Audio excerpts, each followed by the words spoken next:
잠을 딱 2시간 덜 잤을 뿐인데 그날따라 책상이 서류 한 장이 세상이 무너진 것처럼 느껴진 적 있으시죠? 이게 우연이 아니었어요. 오늘로 증명해 드릴게요. 감정은 마음의 문제도 몸의 문제도 아니었어요. 그건 한 장의 지도였어요. 이 영상은 정보 제공 목적이고 의학적 진단이나 치료를 대체하지 않아요. 오늘 이야기도 단정이 아니라 경향성에 대한 이야기예요. 안녕하세요. 감정의 이유입니다. 지난 9편 동안 우리는 참 많은 이야기를 나눴죠. 수면, 스트레스, 불안의 신체 반응, 만성 피로, 장과 감정의 연결, 식단, 완벽주의, 반추, 그리고 SNS 비교까지. 어떤 편은 몸 이야기였고 어떤 편은 마음 이야기였죠. 그런데 오늘 그 9편이 사실은 모두 같은 회로 위에서 벌어진 일이었다는 걸 보여드릴게요. 시작하기 전에 딱 하나만, 지금 어깨에 힘이 들어가 있는지, 턱을 살짝 꽉 물고 있는지 한번 느껴보세요. 그 작은 긴장이 왜 지금 올라와 있는지 영상 끝날 즈음엔 스스로 답하실 수 있을 거예요. 오늘 이야기는 A씨의 하루에서 출발합니다. 아침부터 밤까지 24시간 위에 지난 9편이 어떻게 한 장의 지도로 겹쳐지는지 한 장면씩 따라가 볼게요. 이 영상 끝에 당신 스스로 왜 나는 이 감정이 드는가에 대한 답을 한 문장으로 가지고 가실 수 있을 거예요. 몸이 먼저 알고 있었어요. 이게 오늘의 열쇠일 말이에요. 자, A씨의 아침입니다. 어제 잠든 시간은 새벽 1시 반, 일어나야 하는 시간은 6시 반. 이상적이라는 7시간보다 2시간이 모자라죠. 눈을 뜨자마자 몸이 무겁고 이상하게 마음도 무거워요. 부엌에서 컵이 살짝 부딪히는 소리에 미간이 찌푸려지고 서류 한 장이 떨어지는데 가슴이 쿵 하고 내려앉아요. 별일도 아닌데 왜 그럴까요? 에피소드 1에서 봤던 비유 기억나시죠? 잠은 뇌의 야간 청소팀이에요. 자는 동안 뇌세포 사이가 살짝 넓어지면서 노폐물이 씻겨 내려가는데 그 청소를 2시간이나 줄였어요. 청소가 덜 된 뇌가 가장 먼저 영향받는 곳이 편도체, 위험을 감지하는 작은 경보장치예요. 한 연구에 따르면 잠이 부족했던 그룹의 편도체는 같은 자극에 무려 60%더 강하게 반응했어요. 그러니까요, 작은 일에도 큰 감정이 올라오는 진짜 이유는 당신의 의지가 약해서가 아니에요. 뇌 회로가 그렇게 설정된 채로 하루를 시작했기 때문이에요. A씨가 왜 이렇게 예민하지? 하고 자신을 탓하기 한참 전에 편도체는 이미 비상모드였던 거예요. 몸이 먼저 알고 있었어요. 출근길 지하철. 가슴이 답답해요. 회의 직전이면 어깨가 굳고 뒷머리가 묵직해지고 점심 약속이 있을 뿐인데 위가 쥐어짜듯 조여요. 이게 매일 반복돼요. 에피소드 2, 몸의 흔적에서 봤죠? 만성 스트레스는 몸의 글자처럼 새겨져요. 승모근, 그리고 후두하근에요. 메타 분석들이 보고하고 있어요. 만성 어깨결림과 긴장성 두통의 진짜 출발점은 디스크가 아니라 자율신경이 보낸 만성 비상경보라고요. 에피소드 3, 불안의 신체 반응에서 본 그 경로. 편도체가 켜지면 그 신호가 청반을 거쳐 자율신경계로 퍼지는데 3초도 걸리지 않아요. 의식이 묻기도 전에 몸은 이미 답하고 있어요.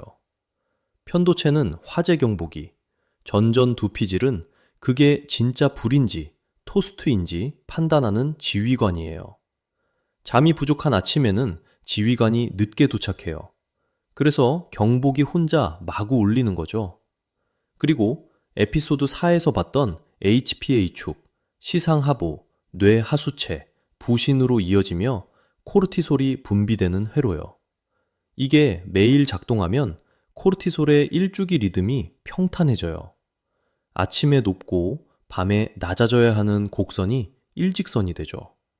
잠을 자도 안 풀리는 피로, 아침의 무거움이 번아웃의 초기 신호예요. 게으름이 아니에요. 회로의 신호예요. 여기서 채널 약속 한번 짚고 갈게요. 몸의 이 반응이 사실은 마음의 신호였어요. A씨가 의식적으로 나 지금 힘들다 라고 말하기 한참 전에 몸은 어깨와 호흡과 호르몬과 위장으로 이미 그 말을 하고 있었어요. 그런데 우리는 보통 그 말을 못 알아듣죠. 우리는 감정을 마음으로만 듣는다고 배웠으니까요. 그러니까요, 출근길의 그 답답함은 당신이 약해서가 아니라 당신의 회로가 너무나 정확히 작동하고 있다는 증거예요. 몸이 먼저 알고 있었어요. 점심시간으로 가볼게요. 점심을 먹고 회의실로 돌아가는 A씨. 속이 더부룩해요. 그리고 오후 3시쯤 이유 없이 마음이 가라앉아요. 일이 갑자기 어렵고 동료의 농담이 쓸쓸하게 들려요. 에피소드 5, 장, 감정 연결에서 본 회로 기억나시죠? 세로토닌의 대부분은 사실 뇌가 아니라 장에서 만들어져요. 다만 장의 세로토닌이 그대로 뇌로 가는 건 아니에요. 그 둘은 다른 회로예요. 어떻게 연결되느냐? 미주신경이 장의 상태를 뇌에 끊임없이 보고합니다. 장이 무거우면 뇌는 그 신호를 받아 오늘 컨디션이 안 좋다 라는 감정으로 번역해요. 에피소드 6, 식단과 감정에서 봤던 데이터들, 트립토판이 풍부한 음식, 오메가3가 많은 생선, 그리고 지중해식 식단에 대한 메타 분석들이 꾸준히 축적되고 있어요. 음식 하나가 마법처럼 우울을 없애는 건 아니지만 한 달, 2달 단위로 보면 분명한 경향이 보여요. 먹은 음식이 곧 내 기분의 절반이라고 보시면 돼요. 나머지 절반은 잠과 마음의 패턴이고요. A씨가 오후 3시에 느낀 우울감은 게으름이 아니라 장과 호르몬과 일주기 리듬이 합쳐서 만든 화학적 풍경이에요. A씨는 그 안에 잠시 들어와 있을 뿐이고요. 뇌가 이렇게 작동하면 몸도 따라 변하고 반대로 몸이 이렇게 변하면 뇌도 따라가요. 자, 보세요. 아침에 잠, 오전에 어깨, 점심에 장. 이게 다 따로 노는 9편의 다른 얘기 같으셨죠? 사실은 시계 위에서 같은 회로가 시간만 다르게 돌고 있었던 거예요. 잠, 부족한 뇌가 편도체를 켜고 켜진 편도체가 자율신경을 흥분시키고 흥분한 자율신경이 위장을 조이고 조여진 위장이 다시 뇌에 오늘 좀 별로야 라고 보고하고 몸이 먼저 알고 있었어요. 저녁 7시 A씨는 일을 80% 정도 끝냈고 부족한 부분은 내일 손봐도 충분해요. 그런데 그 80%가 자꾸 거슬려서 다시 손을 봅니다. 늦게 퇴근해 누웠는데 머릿속에서 그날의 작은 실수 하나가 자꾸 돌아가요. 왜 그때 그렇게 말했을까? 잠은 안 오고 손은 자연스럽게 인스타그램으로 가요. 친구의 여행 사진, 동기의 승진 소식. 30분이 훌쩍 지나 있어요.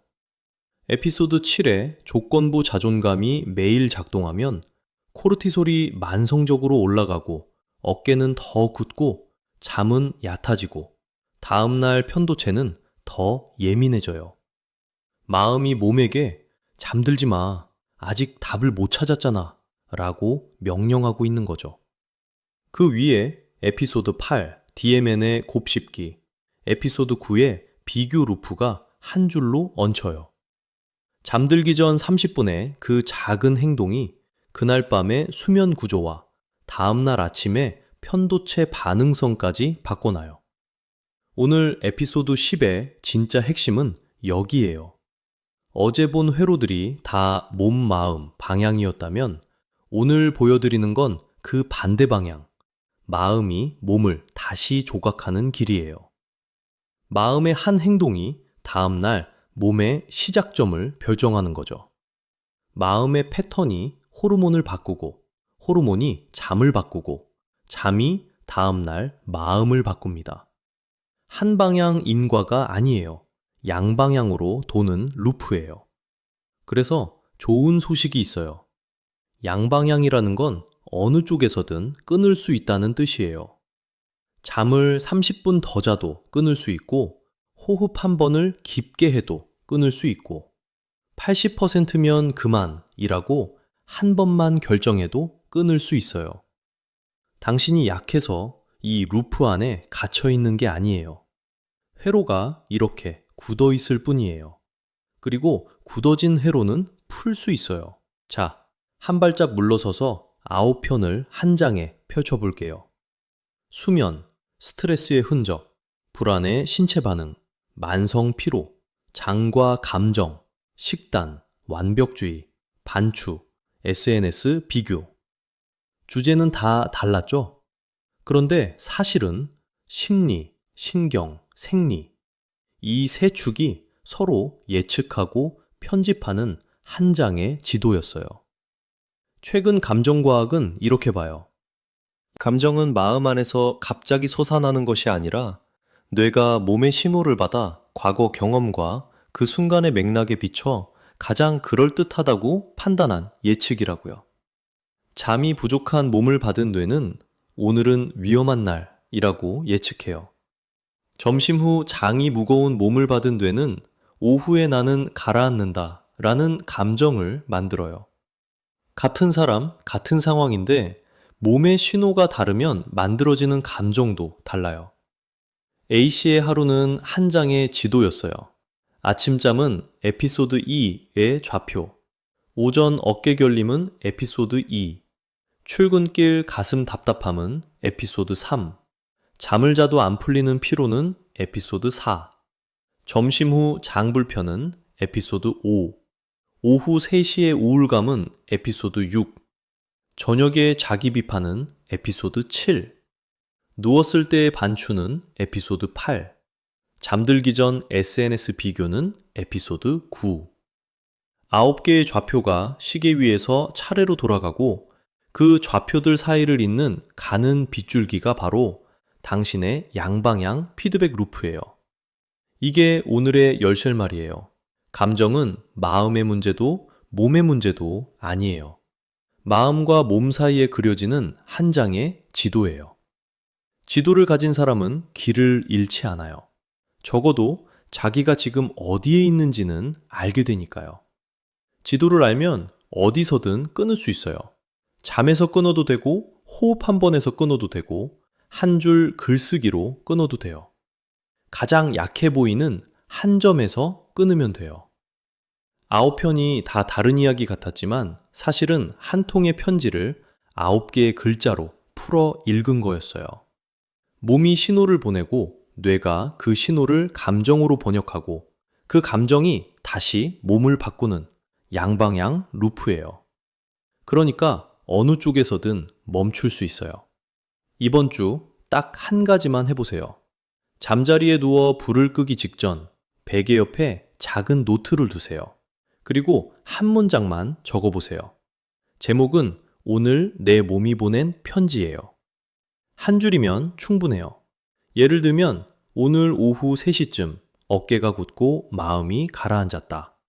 점심 메뉴와 회의 압박이 같이 왔던 것 같다. 이렇게요. 거창한 분석 안 해도 돼요. 그날 몸이 어떻게 말했는지 한 문장으로 받아 적어주는 거예요. 왜 효과가 있느냐? 감정에 이름을 붙이는 순간 뇌는 그걸 정리할 수 있는 정보로 바꾸기 시작하기 때문이에요. 한 연구에서 감정에 이름만 붙여도 편도체 반응이 줄고 전전두피질 활성이 올라간다는 게 보고됐어요. 또 다른 연구 흐름에서는 감정 표현 글쓰기를 나흘만 해도 면역 지표에 변화가 관찰되기도 했고요. 짧은 한 문장이 그날 밤에 잠을 바꾸고 그 잠이 다음날 아침에 편도체를 바꿉니다. 한 문장이 지도 위 한 점을 끊는 거예요.